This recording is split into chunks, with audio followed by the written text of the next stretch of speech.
Hey everybody, how's it going? Today I wanted to show you all how I'm playing the Elementalist Ignite Vortex build. Very popular build right now. I think Stellz playing it and Rutu's playing it.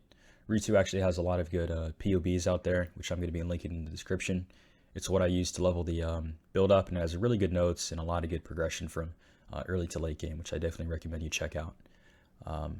But in my build in particular, the main reason I'm making this is because I've had a lot of people message me and reach out to me in game and like on my Twitch about how I'm playing the game or the build in particular. My build's quite different compared to most of these people. I don't know how accurate the DPS tooltip on BigWoo Ninja is, but I've been the top DPS on BigWoo Ninja for a few days now since the leagues came out. And in my build, actually, I'm using Herald of Fire for overkill explosions and an explosion synthesized implicit wand, which is right here. I picked this up on day 1 or day 2 for like a divine. But the main reason I got the idea for this is I wanted to have pops similar to this video here. So I saw this video before the league started, and this is the video that made me want to try out the Ignite Elementalist Vortex, seeing this guy play. However, I noticed he had really expensive stuff like Mage Blood and the Forbidden Flame, Forbidden Rituals, which getting both of them is going to cost you somewhere between like, I don't know, like 40 to 50 divines. But he has really big pops in this build, looks really fun to play. Basically just hold W running down mid, everything on your screen explodes. So I wanted to try to play that, but in a different way and a bit cheaper. So my solution was to pop on Herald of Ash and use the Explode Implicit Wand, which is similar to Obliteration. But since it is a rare weapon with this Implicit, it allows us to roll good modifiers on it, which are useful to our build. But yeah, I'll get into that shortly here.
The Elementalist Ascendancy, we're going to be taking Shaper of Storms and Shaper of Flames, which is going to allow our hits to always shock and always ignite.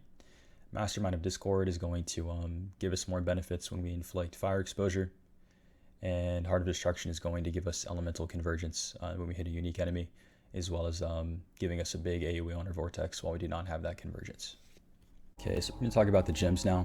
So the active skill or active gem we're using in this build is Vortex. Absolute end game, you're going to want a level 21 Divergent Vortex. However, this is going to be very expensive to buy and to make yourself. I ended up making my own on like day 2 or day 3, and it cost me a lot of money. I ended up getting pretty lucky and getting it within like 5 or 6 clicks, but it's pretty bad odds in your favor for hitting both the Divergent and then corrupting it for 21. Right now, you can get a level 20 Divergent Vortex for, looks like 20 Chaos, Corrupted, 20 Quality. A level 21 is going to be like probably 10 Divines, I'd imagine. So 21, I want here, you're going to want max Quality, yeah, about 11 Divines for this one here. It's actually the only one listed, I believe. Definitely something you want to get way later on. However, the level 20 with Divergent and 20 Quality will work very well. The reason you want Divergent is because it gives you 20% increased cooldown recovery rate. So if we're using a level 21 base Vortex without Divergent, it's going to feel pretty bad in the mapping because you're going to have bad Vortex uptime, since we're not using the Uberlab enchant, which gives us 30% Vortex cooldown recovery rate. We're going to be using a mana reservation one. So if you can't afford the 21, go for the 20 Divergent Vortex. Next gem up here is level 4 Empower. Pretty expensive gem here, probably the second most expensive in this build, but it's going to give you a lot of damage, a lot of gem levels of Vortex. That's what we're scaling up here, is mainly gem levels. And then we're using pretty different gems here compared to most people. I go for a low dot duration with a very high ticking, fast ticking ignite. So we used Awakened Deadly Elements and Awakened Swift Affliction, and Awakened Unbound Elements with cold to fire conversion. So we can take cold damage, fire damage on our items. It's both going to scale this build. Gives us conversion here we can scale. If you can't afford the Awakened variants, you just go for the regular counterparts on all these slots here. So you can see the damage difference in the bottom right or bottom left going between all these. But build works the same without these. It's just more damage if you can get the Awakened variants. Definitely get those whenever you can. Talk about the next slot here. So Molten Shell setup. This is in our shield. So most likely you're probably going to be using a ES shield if you're looking to get a +1 cold gem level, which means it's going to be really hard to get 3 red. So you can force the benchcraft pretty cheaply with just using 120 chromatics. You can force for 3 red sockets.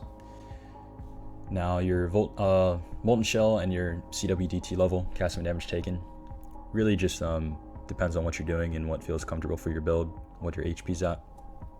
I'm using level 1 with 10. And then the other socket is going to be Infernal Cry with Combust. The skill, like I said before, is what's going to be applying the enemies covered in ash, which gives us more damage for like single target or enemies we need to deal damage to quicker. Here's just our general mobility skills. We have Shield Charge Link with the faster attacks, and then Frost Blink.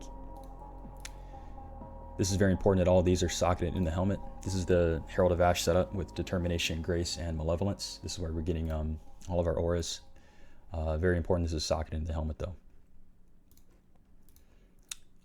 Arcanist Brand here. So the way Arcanist brands work is you put it on the ground and it attaches to an enemy.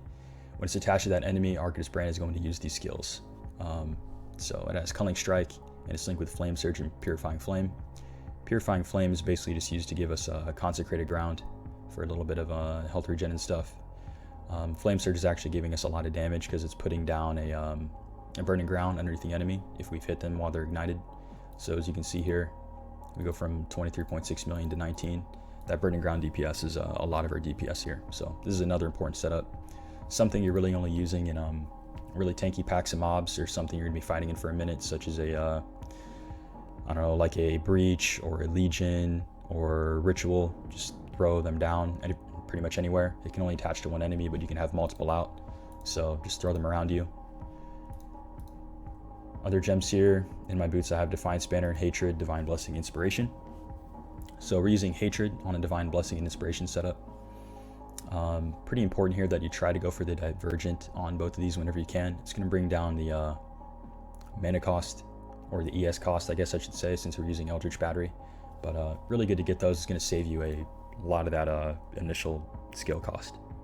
And then we're getting flammability through a on-hit ring, which I'll show in the gear here. Okay, so now we can take a look at some of these items. The main thing that is making this build different than most is that we're using a Synthesize, Explode, Implicit wand or scepter. Now these are about 5 divines if you go and try to buy one yourself. So cheapest scepter is going to be like 6 here, and the cheapest wand is probably the exact same price. Yeah, like 5 or 6 divines. These aren't that bad to craft yourself. Basically it's giving us the same thing that an Obliteration wand is, and you can see even with an Obliteration on, DPS is still extremely high on this build. But when we can get this Synthesize Implicit, it allows us to get other rolls like fire dot multi, fire damage, +1 to cold or +1 to all. A lot of different options you get on these, a lot of different ways to go about crafting them. You can roll for like a T1 dot multi and then use imprints and then try to slam something or unveil something. There's a lot of different ways you can do it. The way I hit mine is just literally by slamming essences on it until I got +1 with a couple of lines that were useful for me, and then I bench craft another line that was useful for me. A lot of different ways you can go about crafting your own. But in the meantime, as you work up towards this, you can just go ahead and use an obliteration. It's going to cost you like, I don't know, like 1 chaos orb or a scroll of wisdom or some shit. Really like nothing. And it's going to give you the same explode effect. Shield here. We have a +1 shield. This is a pretty good shield. We're looking for most of these items I'm going to show to you, looking for the same things. You're looking for dot multi where available, fire, cold damage. You're looking for life. You're looking for +1 if it's applicable on that item, and you're looking for resistances. So a shield here where we're taking all those things I just mentioned, trying to get a +1. Once again, this is a ES based shield to get the +1, so you're going to have to do the bench craft for the red sockets like I said earlier. Pig face, this is a really important item here. I have it set up specifically so that it works with this build. What you're looking for here is a lab enchant that is giving you a 30% increased mana res on one of the big auras that we have socked in to do it. So you have a couple options here. You can look for a pig face with 30% malevolence, grace, or determination. It doesn't matter which of those you get. As far as the base pig face you want, you probably want a high eye level like 85 or 86. And then due to this league, we have increased amount of fractured items dropping. So you can actually buy T1 fractured life and T1 fractured spell suppression, which is going to make crafting this a lot easier. So the way I went about making this helmet was I bought the base pig face. I bought a T1 fractured suppressed spell damage, and then I got the malevolence enchant on it. And then from there, you're slamming it with essences of loathing, deafening essences of loathing, and you're hitting 10% on a reservation efficiency of skills, and then looking for life and res for your other lines. If you can get like dex or something too, that could be good too, trying to get attribute. And then for the Eater and Exarch implicits, we're taking Flammability Curse Effect. You can also take the Flammability Curse Effect while near unique bosses or Pinnacle boss. All are good. And then you're looking for 9 or more % increased mana res efficiency of skills on your other line. Body armor here. This is a very important piece of gear to make this build work, which is scaling our Vortex a lot. It's a Skin of the Lords. Keep in mind that this has, I think, like 30 plus notables that it can roll. So as you see at the bottom line, it says Rune Binder. When you're looking to buy these, you basically just want to make sure it's giving you something that doesn't break your build. So some of these assign like blood magic or something like that, which will severely, and basically it's not going to make your build work at all. So just make sure you're looking at the notable and what it gives you. There are some good ones you can get, like Eldritch Battery, for example, so that you can get that and then save like 2 points early on without having to path to that. This is also a slot you can look for more damage as well. So something I have is a +2 corrupted socketed duration gems and +2 socketed AoE gems on a Skin of the Loyal. So the difference between Skin of the Loyal and Skin of the Lords is that Skin of the Loyal is only +1, but it doesn't have the can only be socketed with corrupted gems explicit. Whereas Skin of the Lords does have that. So it's +2, so my Empower is going to be 1 less level, but then I'm getting another 3 levels from the other 2 corrupted lines because Vortex counts as both an AoE and a duration gem. So you can get a really high Vortex level if you look for a better skin like these. The gloves here, we are looking for very specific implicits. So once again, we're just looking for very high spell sup. So like T1 spell sup, you can do the same thing you do with the helmet if you want to craft this yourself. Try to get like a T1 life fracture or T1 spell sup fracture, and then just slam it until you get something good. For the implicits here, you're looking for Exarch implicit, which gives you ignite proliferation. So ignites you inflict spread to other enemies within a radius of 14. Very important for this build. If you're not getting it through your gloves, you have to get it through elsewhere. So such as early on, a lot of the pobs recommend using a ignite proliferation gem, which is what you use until you get like Fan of the Flames on a cluster. That's another option.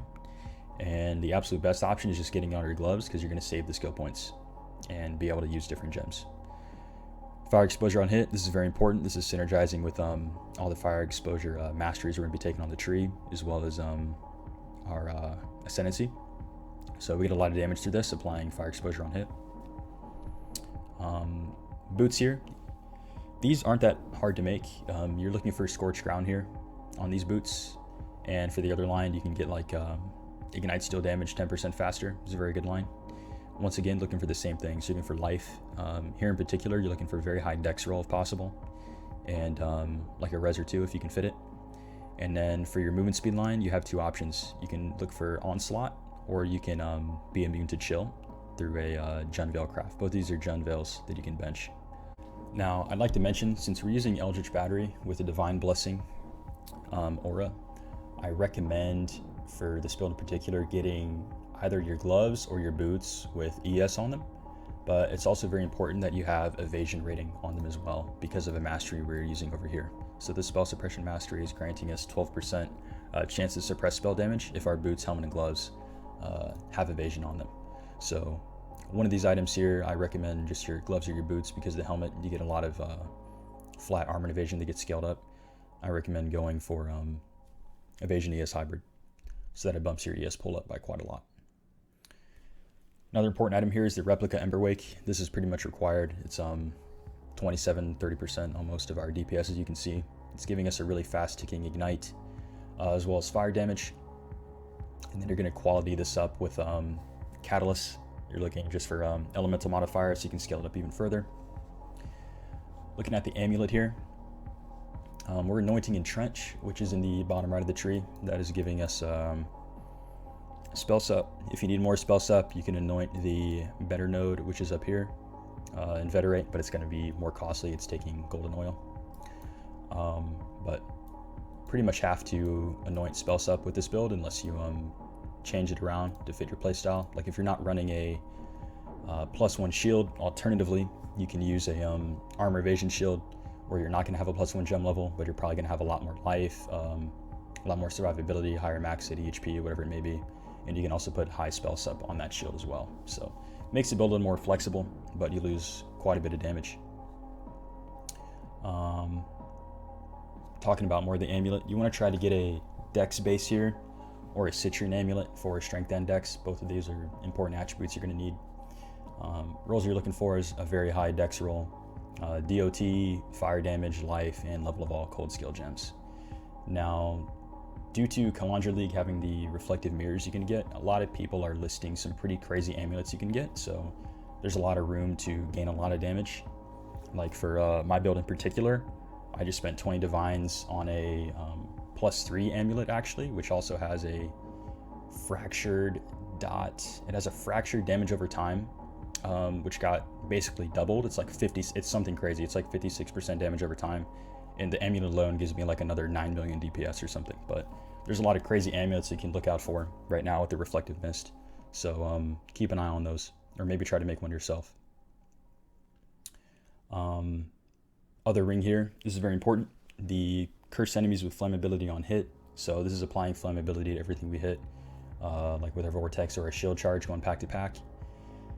Ring base, I really recommend you go for an amethyst ring base here for the chaos res, and then also try to get more chaos res or LA res on it if possible. There's damage you can get on here too. You can get dot multi or fire damage. All these items I'm showing you here all have room for improvement. These are just items I made in POB real quick with just decent rolls on them. But you need a flammability ring and possibly some chaos res. For the belt here, we're using a Stygian Vice, so this is going to give us an abyssal socket, which gives us the opportunity to maybe get some missing stats and fill in where we're missing out on the build. But what you're looking for here is very high strength. Flat ES is also decent if you can land that. You're looking for a really high life roll. And then once again, resistances. If you can get flash applied with increased effect, that's good too. And then the jewel socket for the Stygian Vice. So here we're using a hypnotic eye jewel, and we're just looking for just different things I mentioned before. So you can look for like damage over time while holding a shield, for example. Cold or fire damage to spells will give you a little bit of damage. You can look for resistances, attributes, life, just anything you want to get through this or can afford to get, look for that. You can also look for corrupted implicits such as cannot be silenced or immune to corrupted blood. Those are very good to have. Flasks are pretty general. We're just using granite jade, quartz, just like every other build. You know, immunity to corrupted blood on your life flask. And for late game when you get more money, you can actually opt into using a Bottled Faith over your Quicksilver Flask. This is going to give you more damage. The way Bottled Faith works is it gives us more damage during the flask effect, and then enemies that are on the consecrated ground actually take more damage. So if we look at this in the POB, is the enemy on consecrated ground from our Bottled Faith? Yes, we go up to 25 million DPS. It's a pretty big damage increase if you get a Bottled Faith compared to running a Quicksilver. It's about 3 to 4 million with this current setup. Okay, taking a look at our jewels here and our clusters, these are very important, but have a lot of flexibility with how you can actually set them up. So for Watcher's Eyes, if you're looking for pure damage, I recommend going for one with Malevolence and Hatred. It's going to give you the most damage. With Hatred, you can get % increased cold damage, and with Malevolence, you have two options. You can get damage over time multiplier, as well as damaging ailments inflict X amount of damage faster, or something like that is the other role you can look for. Looking at the really pricey ones, you can get a third line of, let's say, Grace with Spell Sup while affected by Grace. That's very big. Just getting that alone will allow you to be more flexible with your tree and the items you're using, such as like your amulet with what you're anointing. You can maybe anoint more damage or other things. So just keep those things in mind when you're building your character out. You don't have to build it specifically like how I have this one set up. Looking at the cluster jewels here, these are pretty important. I'm just going to show you them on the tree. So you're looking for the minimal passives, so 8 passives on large and 4 on mediums.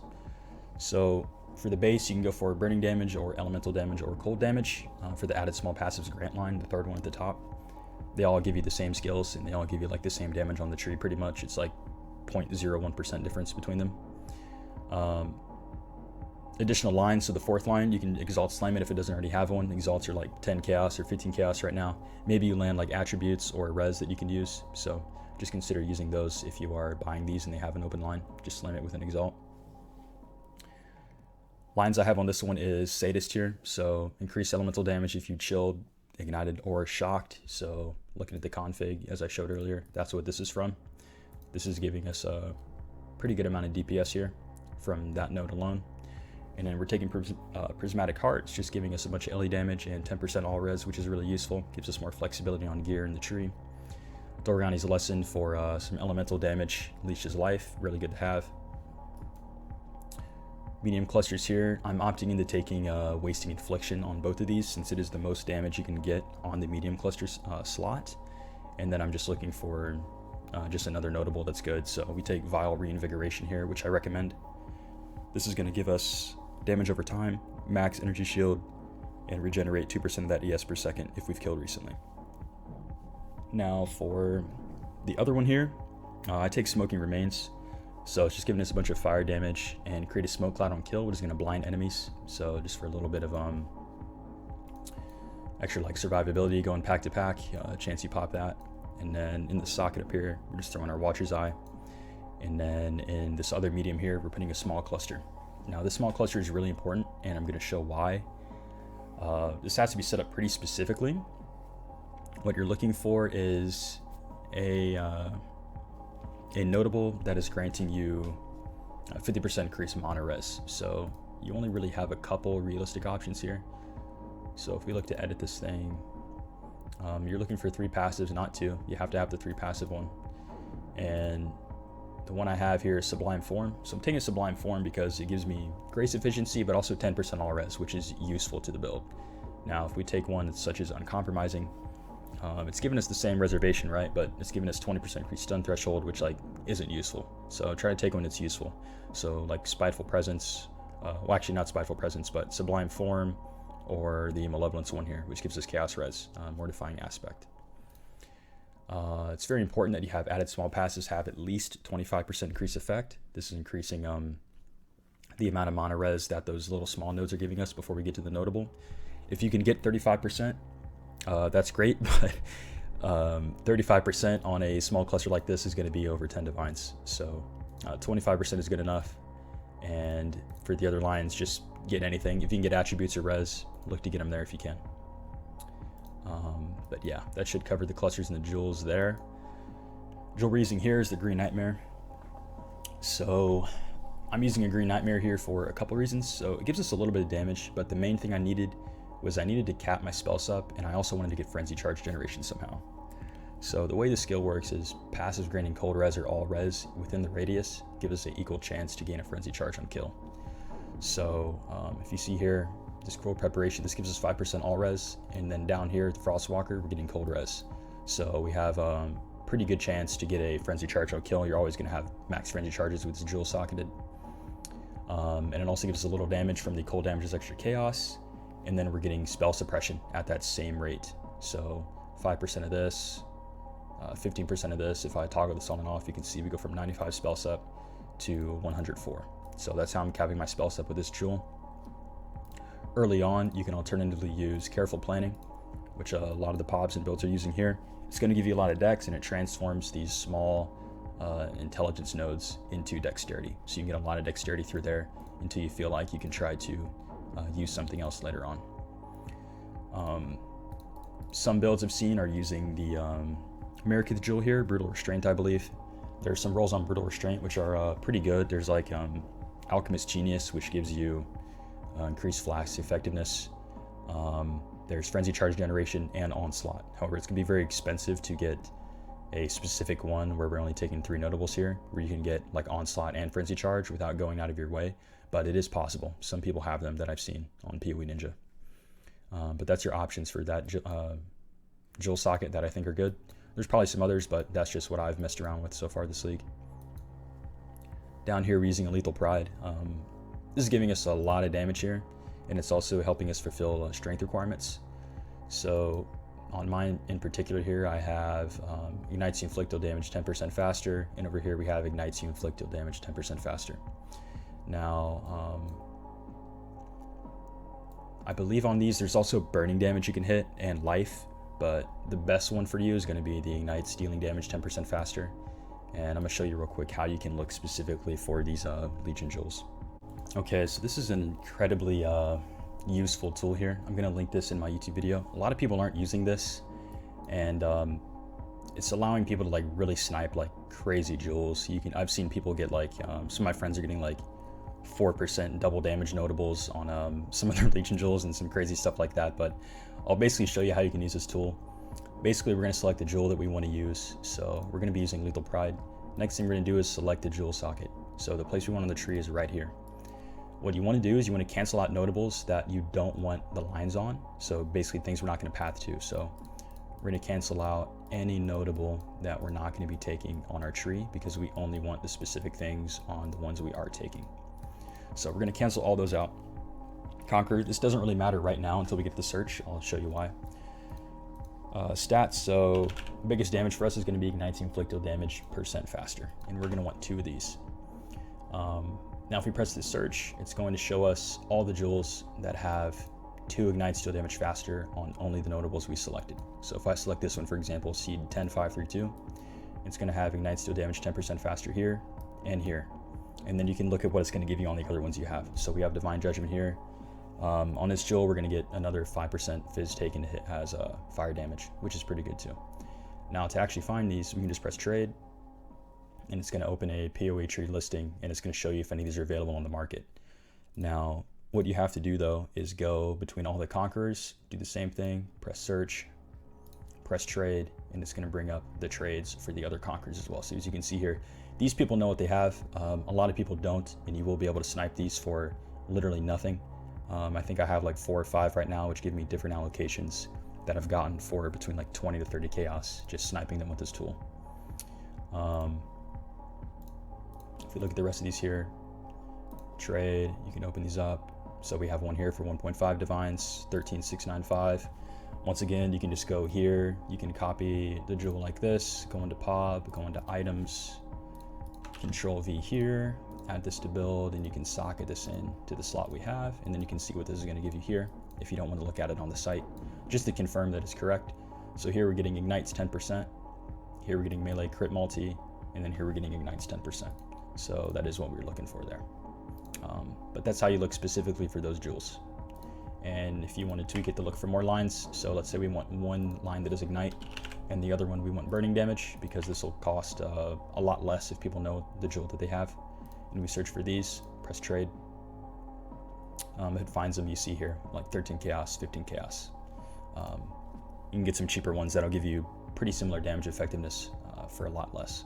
Okay, now taking a look at like our the rest of our tree, such as like masteries, there are some options. So if you are struggling with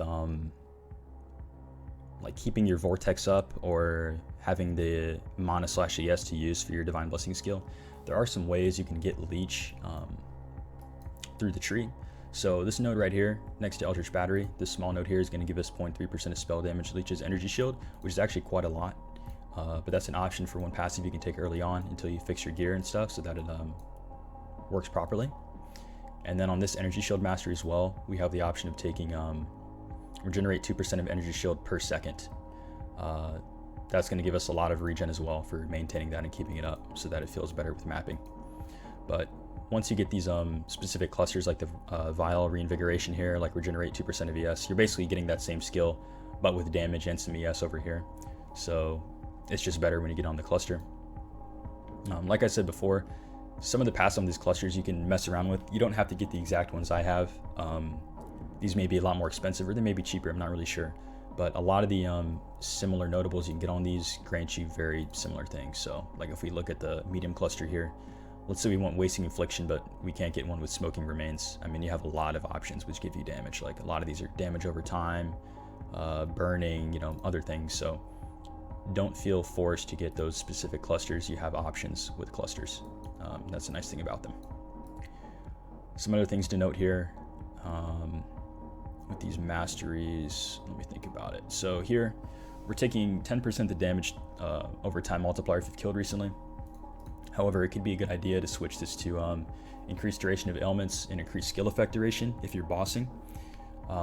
So for bosses that move around a lot, like Maven, which could be TPing around the arena, it might keep your dot on there for longer and allow your Vortex to linger, stuff like that. Just something to consider switching around depending on the fights you're in. But that should be it for the tree as is right now. There's really nothing else to really spec into situationally. Note, if you are missing out on you know, attributes or resistances, you have a couple really close solutions. So you have notables right here of 30 strength and 30 dex, and you also have this little notable down here, practical application. So this little small node on the way is going to give you 3% to all res, and then the bigger one here is going to give you 10% to all res, as well as 20 strength and dex for just 2-point investment. And around here as well, you have some similar nodes, so like Retribution, Sanctity, like which I take on my build, but you don't have to. All these are options to get a little bit of stats squeezed in or res wherever you need it, as well as over here. As far as survivability options go, if you're trying to make your character tankier, there are a few different things you can do. You can do something similar to what Rutu's doing, which is scaling Glancing Blows with Tempest Shield. So in my build particular, how you'd fit in Tempest Shield would be by dropping Herald of Fire if you feel like your damage and your pops are good enough for your general clear speed and you want to get tankier. You can drop Herald of Fire and you can put in Tempest Shield in the same slot and you'll have the exact same mana reserved. So you can switch those out interchangeably and switch your tree around to build around it. So you take Glancing Blows here, and then you take this Sanctuary node with the Shield Mastery of 1% block attack per 5% spell block on shield. And then depending on your shield, you should be about 75 or 70-75, depending on the shield you have. You also have flexibility in your items, such as your Amulet Anoint, this jewel over here, the Green Nightmare, and a couple other areas. So like if we drop the +1 cold on our shield, we can pick up a shield base that allows us to get spell suppression. So we get a really high spell suppression there, and then it frees up some areas to make different moves around the tree. So we can maybe put in like a different jewel here in the center. We can anoint something different on the amulet for more damage or even more survivability. Scaling things such as non-damaging elements is really good. Scaling that for increased chill effect is really strong. And looking at things like reduce effective shock on you or curse on you, which you can get through flasks and other things, are good ways to make your character more defensive and add more layers.